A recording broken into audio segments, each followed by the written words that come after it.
You believe it's in America's interest to go all in to help Israel finish the job. It sounds like you mean offensive support. Now, a guy I generally don't give a lot of credit to, not someone I talk about on this show much. I'm sort of indifferent to him. He's been wrong on a lot of things, but it's been an interesting relationship between Trump and this guy. I'm talking about Lindsey Graham from South Carolina, because Lindsey Graham's been one of, when everyone talks about neocons, these are like the nation builders. And I know neocon has become this just like wide tent word that really doesn't mean anything. It largely just means someone I don't like for a lot of the let's say, more libertarian crowd. But Lindsey has been for a lot of these wars that have not been particularly good. And what's been interesting is Lindsey has also been one of Trump's major backers. And that's been kind of strange, because the true America First thing has wanted nothing to do with Lindsey, but Trump likes Lindsey, and politics makes strange bedfellows.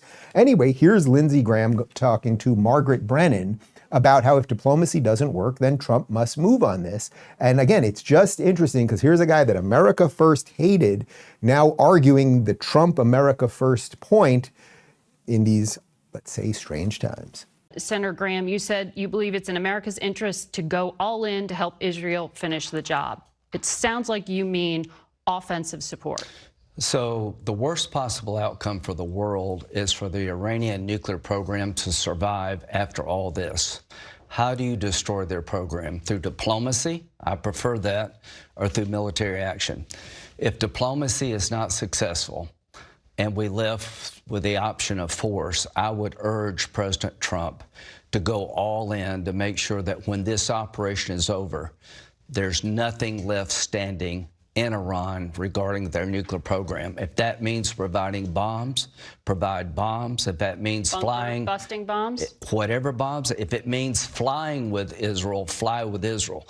The worst possible outcome for the world is to take the Iranian nuclear program on and leave it standing. Mm-hmm. That will be a disaster. Senator Blumenthal, what's your view? How involved should the U.S. get?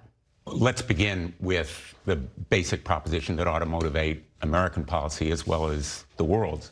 A nuclear-armed Iran is an unacceptable threat to the world, not just to Israel, but to the United States as well. And I support Israel's right to defend itself against this existential menace. I'm very concerned right now about United States personnel in the region, our servicemen and women, but also the civilians that are there. I'm getting phone calls from families in Connecticut who are deeply worried about their children who were there, about the hostage families.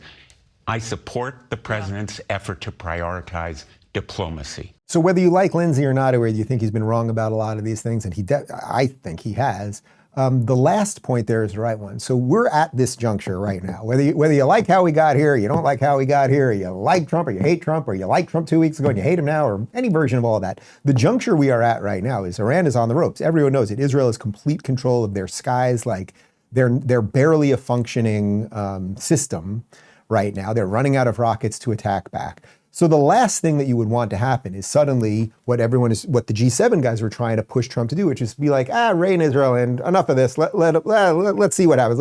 Let's just continue the wrong way of thinking that everyone else has done.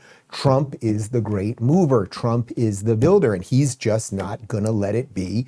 And I guess that puts him back in bed with Lindsey Graham, a guy who Trump's base didn't like. But Trump, more than anyone else, is able to take people who used to hate him. Marco Rubio, little Marco, used to hate him. Now he's his Secretary of State, right? There's a million examples of this.